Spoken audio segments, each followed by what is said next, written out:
Mr. Speaker, everything is broken today. Absolutely everything. And 70% plus Canadians agree with me on that.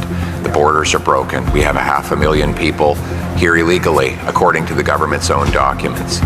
The immigration system is broken. We now have refugee camps, something we only used to see in third world countries that are being set up across our country in formerly tranquil and peaceful suburbs.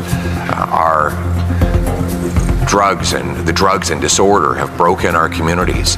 We've lost more people to drug overdoses in the last 9 years than died fighting for Canada in the Second World War. Absolutely everything is broken after 9 years of this pathetic Prime Minister who's right now hiding under his desk. The government has finally revealed its true deficit number. Remember, this finance minister, this outgoing and now former finance minister, told the world that she was putting in place guardrails to limit the damage that her deficits could do. Her deficit plan was $40 billion, a mind-bogglingly large number that was already contributing to rekindling inflation again. This $40 billion was too big. It was out of control as it was. But at least to her credit, she said no more than that.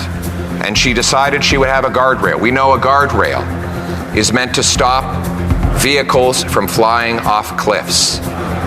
Well, as she was trying throughout the year to avoid going off the cliff, there were two people on the bus who had other ideas.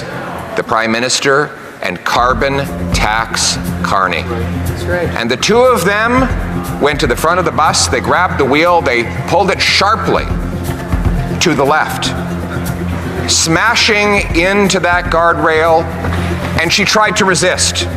So they pulled even further to the left, and they stepped on the gas.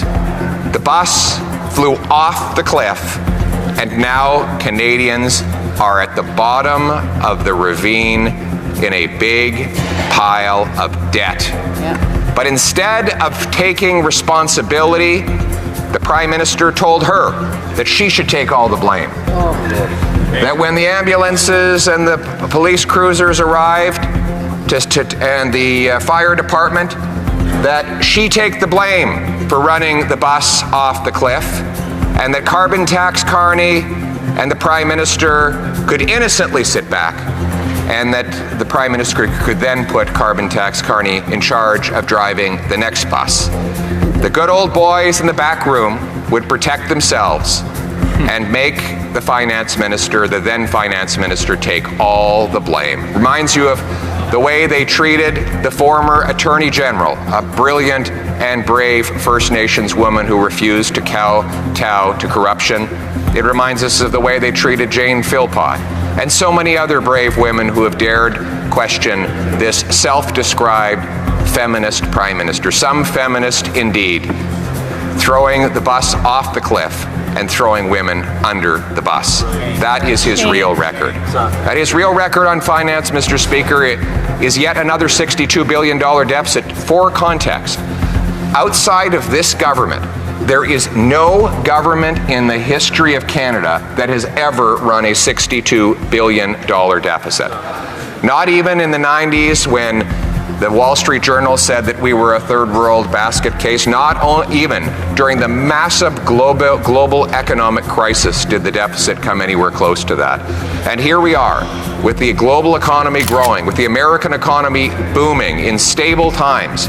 This deficit is 100% at the feet of this irresponsible Prime Minister and his personal economic advisor, carbon tax Carney. That's right. Now, Carney says he doesn't even want the job of finance minister. He doesn't even want to try and drive the crashed out bus after he helped run it off the cliff.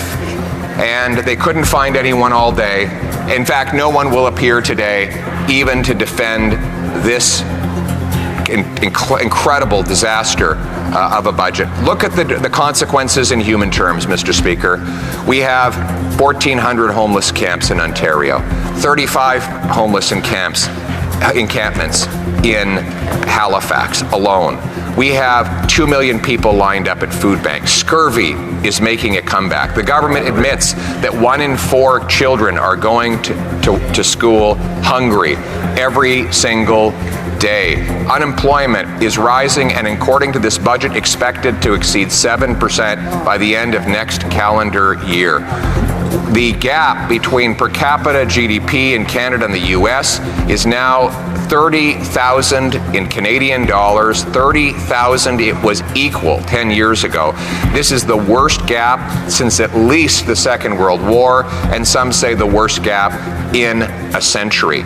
Canadian workers are only getting 55 cents of investment for every dollar an American worker gets. $500 billion Canadian investment dollars, which works out to almost a quarter of our economy, has left net to go to the United States, where it builds pipelines, factories, warehouses, pipelines, business centers, Canadian investment dollars paying American wages, while our workers go starving for investment and for salaries to pay their bills. When I travel across this country, I consistently meet 2 types of people. One, those who are a little better off and tell me that, and I'll be very blunt about this, that if I don't win, they will leave the country. And they are very numerous. Yes. But you know, I don't worry about them as much. You know who I worry about? The ones who can't leave. The ones who don't know, and if I can just use very blunt language, who tell me, I don't know what the hell I'm going to do. I have no idea how I'm going to pay my way. That's right. I met a waitress at a restaurant not long ago, and she came up to me and she grabbed me by the hand and she said, "You have to win." And I said, "Oh, thank you, I appreciate your support." She said, No, it wasn't a compliment. You have to win." And then she told me her story. She told me that she was working 1 full-time job and 2 part-time jobs just to pay her bills as a single woman in her late 50s. And she was tired of working all the time. So she cut everything out of her budget. Every creature comfort, everything she enjoyed about her life, she cut it out so that she could drop one of those part-time jobs. And then one morning, she woke up and she walked outside and her car was gone. And she called her insurance and they said they weren't going to cover the replacement value. So she had to take that job back because she simply cannot live her life without a car. Now you can bet your bottom dollar the guy who stole the car, he was probably out on bail. This was not his first job. That's right. Her taxes have gone up. Her heating bill has gone up. Her wages have not gone up. She's scared to go out in the streets in places where they didn't even lock the door not long ago. These are the people we're fighting for. These silly games over here, they're very entertaining. The soap opera that everyone's seized with today, that's all fine. But there are real people whose lives are on the line here, and we have a duty to work for them. And quite frankly,